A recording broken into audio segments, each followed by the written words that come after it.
पल्लवी जी की आदत थी कि सुबह उन्हें गर्म पानी चाहिए होता था, इसलिए सुबह से 2 बार उठकर कमरे के बाहर निकलकर आकर देख चुकी थी। लेकिन अभी तक बहू कंचन और बेटा सुभाष उठे तक नहीं थे। जब तक उन दोनों में से कोई एक उठेगा नहीं, तब तक उन्हें गर्म पानी मिलेगा नहीं।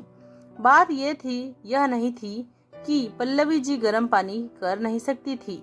बात यह थी कि बहू रात को रसोई का काम खत्म कर रसोई में ताला लगा देती थी। अब जब तक ताला खुलेगा नहीं, पल्लवी जी को गर्म पानी मिलेगा नहीं। आखिरकार घड़ी में जब 10 बज गए और पल्लवी जी से रहा नहीं गया, तो उन्होंने हिम्मत करके बेटे के कमरे का दरवाजा खटखटाया। 2-3 बार दरवाजा खटखटाने के बाद बहू की जगह बेटे ने आकर दरवाजा खोला और तमतमाते हुए बोला, क्या है माँ, सुबह सुबह परेशान कर रही हो? बेटा, मुझे गर्म पानी चाहिए था।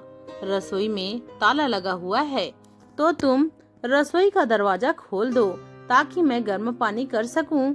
एक दिन गर्म पानी के बगैर नहीं रह सकती हो क्या माँ? रोज तो कंचन करके दे देती है ना।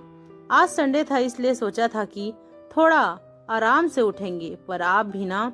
कहते कहते सुभाष अंदर कमरे में गया और पत्नी को जगाया। कंचन भी तिलमिलाते हुए उठी और चाबी लाकर सास के हाथ में रख दी। अब रसोई का दरवाजा आप ही खोल लीजिए और खुद के लिए गर्म पानी करो तो हमारे लिए भी चाय बना देना। जल्दी नींद खुलने से सिर में दर्द होने लगा है मेरा तो। कभी कोई सास खुश हुई है क्या अपनी बहू को सोता देखकर? इन सास लोगों का बस चले तो बस बहू को मशीन बनाकर रख दे। कंचन बड़बड़ाती हुई वापस जाकर पलंग पर लेट गई। आखिर पल्लवी जी ने जाकर रसोई का दरवाजा खोला, खुद के लिए भी पानी गर्म किया और बेटे बहू के लिए भी चाय बनाकर उन्हें देकर आई। गर्म पानी लेकर अपने कमरे में गई। आई ही थी कि 4 साल का पोता भानु जग गया। जागते से ही बोला, दादी मेरा दूध। उसे देख पल्लवी जी मुस्कुराकर बोली, हाँ मेरे बच्चे, अभी लाकर देती हूँ। अभी लेकर आई। गर्म पानी वहीं रखकर पहले भानु के लिए दूध गर्म करने गई। अभी दूध गर्म कर ही रही थी कि इतने में सुभाष की आवाज आई, माँ, ओ माँ, कहाँ हो तुम? क्यों, आप भी सुबह सुबह संभाल नहीं सकती इसे? पता है ना कंचन के सिर में दर्द हो रहा है। कंचन सही कहती है, सास बहू को सोता देख नहीं सकती। कहते कहते सुभाष भी रसोई में आ गया। साथ में भानु भी गोद में था। उसे देखते ही पल्लवी जी बोली, बेटा, मैं तो दूध गर्म करने आई थी, मुझे नहीं पता ये कब तुम्हारे कमरे में चला गया। तो ध्यान रखना चाहिए था ना। आपको बस काम का बहाना चाहिए होता है। मानता हूँ कि आप सास हो, पर बहू को भी तो इंसान समझो। वही है जो आपकी जिम्मेदारी निभा रही हैं। नहीं तो दूसरे बेटे बहू ने तो आपको रखने से ही मना कर दिया था। भानु को पल्लवी जी के पास छोड़कर ही सुभाष वापस अपने कमरे में चला गया। पल्लवी जी देखती रह गई। आंखों में आंसू आ गए। मन ही मन सोचने लगी कि मैं कुछ ना करने पर भी बदनाम हो रही हूँ। ऐसी कौन सी जिम्मेदारी उठा ली इन लोगों ने मेरी, जो इतना सुना देते हैं। ऐसा सोचकर अपने आंसू पोंछ और भानु और उसका दूध लेकर कमरे में आ गई। नाश्ते के समय सुभाष ने कंचन से कहा, तुम्हारी तबीयत ठीक नहीं है तो मैं माँ से कहकर नाश्ता बनवा लेता हूँ ताकि तुम आराम कर सको। रहने दो, उनसे कुछ मत कहना, मैं नाश्ता खुद ही बना लूंगी। अरे पर तुम्हारी तबीयत तो ठीक नहीं है।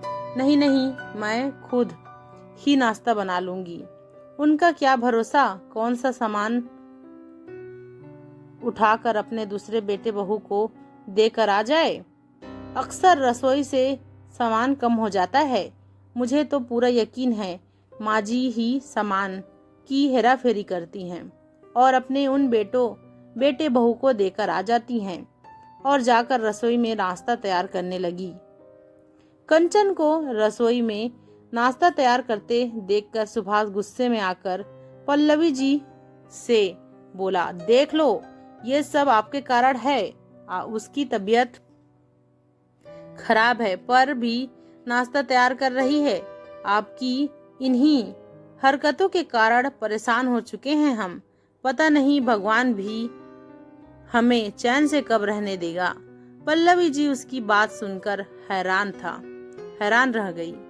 सुनकर अपने कमरे में चुपचाप शांतिपूर्वक बैठ गई। आंखों से झरझर आंसू बहे जा रहे थे। क्या इसी दिन के लिए इन बेटों को जन्म दिया था? जब शादी के 10 साल बाद मंदिर माथा टेकने के बाद 2 जुड़वा बेटे हुए तो कितने खुश हुए थे। घर में सब लोग, यार दोस्त, रिश्तेदार, सब लोग ने कितनी बधाइयां दी थी।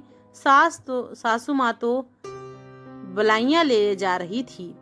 अरे 2 बेटों की माँ बनी है, बुढ़ापे में बैठकर राज करेगी। कुछ साल बाद जब पति का देहांत हो गया तब भी पल्लवी जी ने हिम्मत करके अपनी दोनों बेटे सुभाष और विक्रम को संभाला। कितनी ही परेशानी झेल कर भी इन लोगों को पढ़ाया लिखाया, इतना बड़ा किया, दोनों की शादी कराई। पर इसके बाद सब कुछ बदल गया।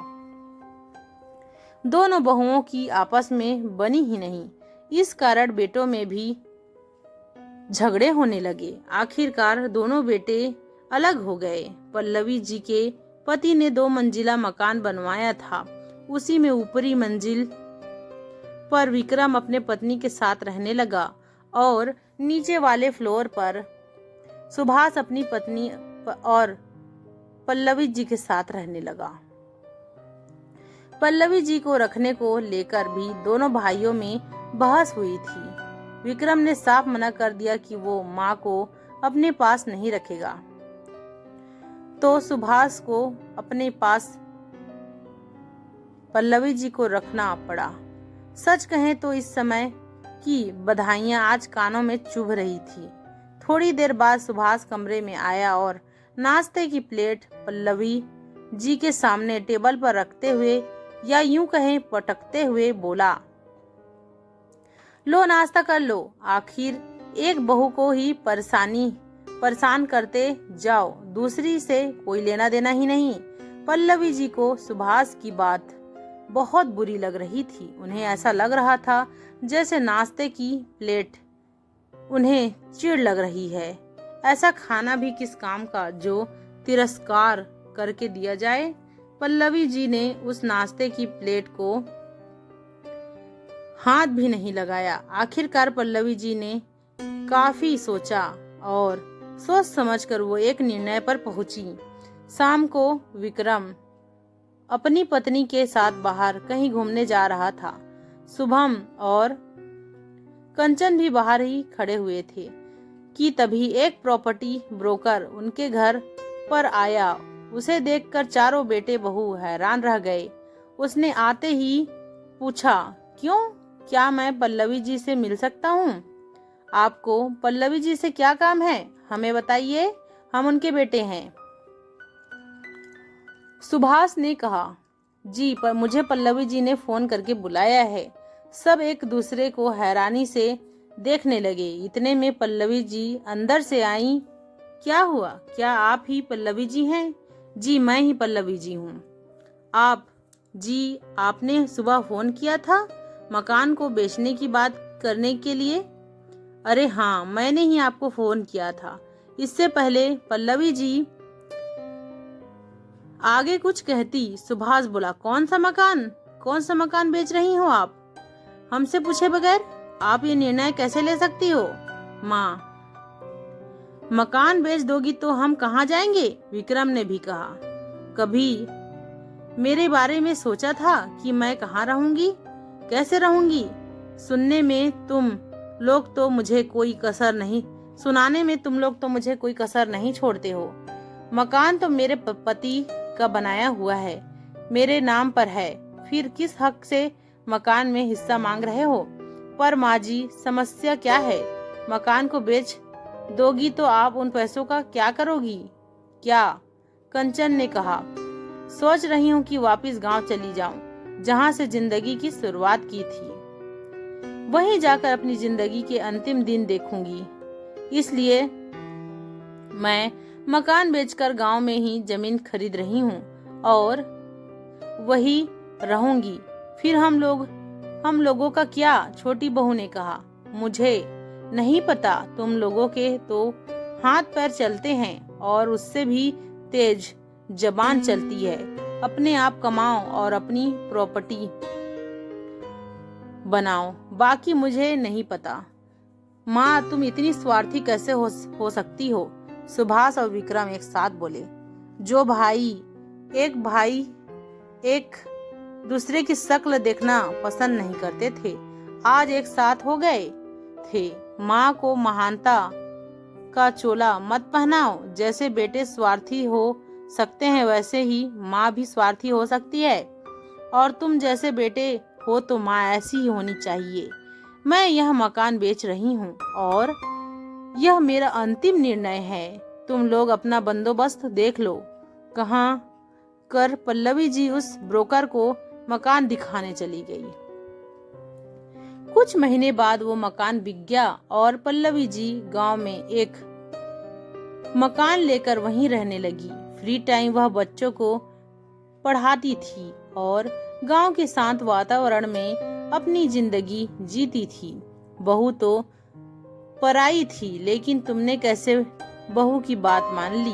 अब उनको किसी की जली कटी और तिरस्कार भरा भोजन नहीं खाना पड़ेगा। यह वो अपनी मर्जी से रहती थी और वो पल्लवी जी बहुत ही खुश थी, क्योंकि यह कोई रसोई में ताला नहीं लगाता था, वो खुद ही मालिक थी। दोस्तों, आपको ये छोटी सी प्यारी सी कहानी कैसी लगी कमेंट करके जरूर बताना। और हाँ, हमारे स्टोरी को लाइक और चैनल को सब्सक्राइब जरूर कर लेना। धन्यवाद।